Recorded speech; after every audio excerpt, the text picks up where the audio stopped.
He wrote about darkness. He wrote about pain. And then, he wrote about killing. The posts started as ramblings. Then they became plans. And finally, they became reality. What happens when a killer broadcasts his dissent online, and no one stops him? This isn't fiction. This is a digital diary of death. And it ended in blood. Welcome back to True Crime Hub, the channel where true crime stories unfold in chilling detail. Today, we delve into one of the most haunting cases of premeditated violence ever documented online. This isn't just a story of a disturbed individual. It's a case of missed warnings, systemic failure, and the sinister power of digital echo chambers. We're talking about the chilling descent of Ethan Rowe, a 21-year-old university student whose blog posts evolved from cryptic poetry to a carefully constructed roadmap for mass murder. The shocking part, he posted it all online, in public, before executing his plan.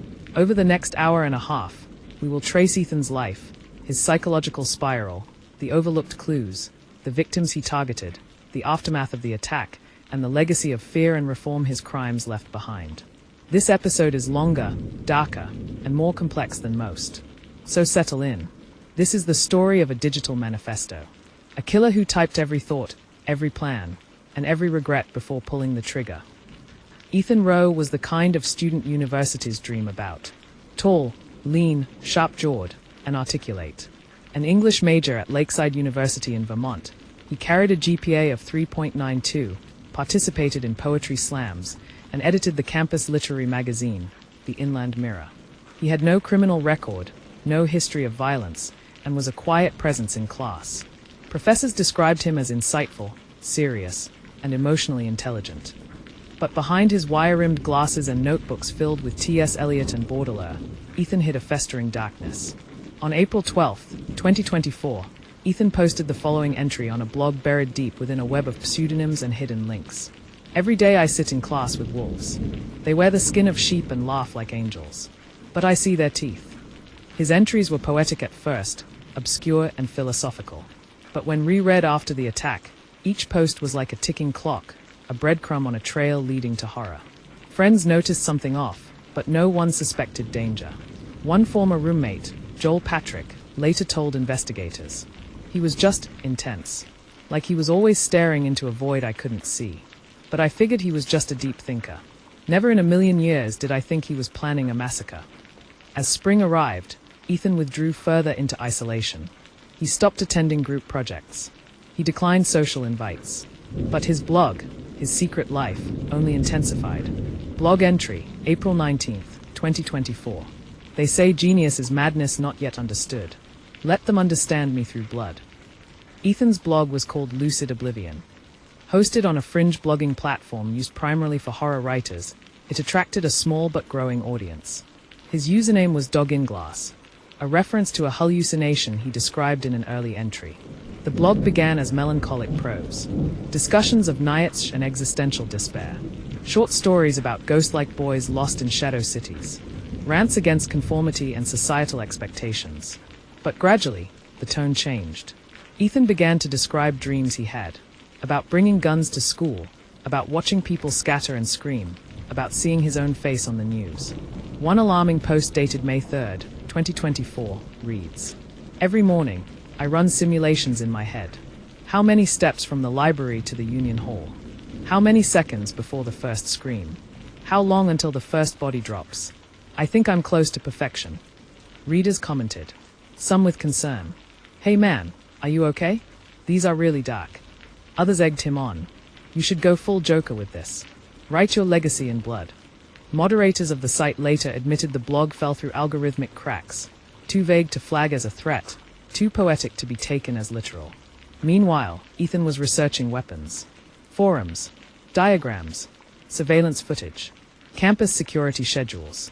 It was all logged, all visible, all missed. On May 16, 2024, one day before the attack, Ethan posted what he called his final statement. Titled Why I Must. It was 5,300 words long and broken into 6 chilling sections. Number 1. The world that failed me. Number 2. The echo of nothingness. Number 3. The targets. Number 4. The tools. Number 5. The method. Number 6. The message. Each section outlined, with disturbing calm, his worldview, his grievances, and his plan.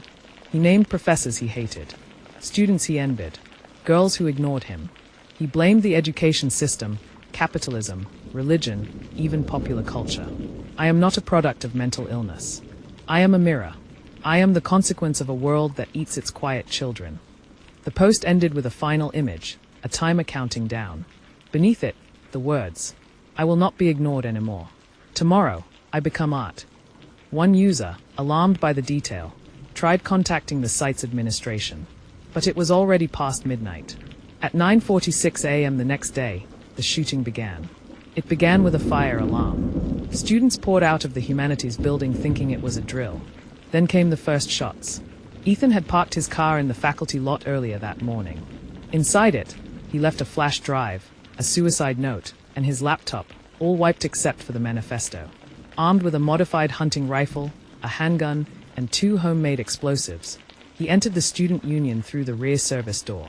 Security footage shows him moving with purpose, calm, not frenzied. Over 13 minutes, he shot 14 people. 3 died on the scene. Trevor Banks, 22, history major. Maya Lin, 19, pre-med student. Professor Charlotte Wilkes, 51, literature department chair. At 10:02 a.m., Ethan was confronted by a campus officer. He retreated to a stairwell and, without hesitation, took his own life. His phone live-streamed the entire event to the hidden blog. That live stream stayed online for 22 minutes before it was taken down. Thousands saw it. Copies still circulate on dark web forums today. FBI and cybercrime units descended on the case immediately. What they found shocked even seasoned agents. Blog archives, 712 posts, dating back 3 years. Search history, assault weapon modifications, bomb schematics, school shooting timelines. Forum activity, active in 6 alt-right and incel-adjacent communities. Mental health records, none. He'd never seen a therapist. More disturbing, university servers had at least 3 reports from other students about Ethan's disturbing online content, none of which had been escalated to authorities. The university released a statement. "Our thoughts are with the victims. We are reviewing our internal reporting procedures." Too little. Too late. The investigation also uncovered 3 people who interacted with Ethan directly in his final weeks, 2 of whom encouraged him. One user, traced to a foreign IP, wrote, "You are the storm. Wreak your art. Leave their mouths full of ashes." The victims of Ethan's massacre weren't just statistics. They were children, siblings, dreamers. Maya Lin was 2 semesters away from medical school. Her parents fled China for a better future. Trevor Banks was raised in the foster system and had just earned a full scholarship for graduate study. Professor Wilkes had taught for 28 years. She was working on her second book about dystopian literature. Each death tore a hole in the community. Funerals were packed. Vigils lasted for weeks. Jasmine Ortiz, one of the injured survivors, later testified before Congress. Asterisk, he posted everything online. He wanted us to die. And the internet watched him plan it. We have to do better.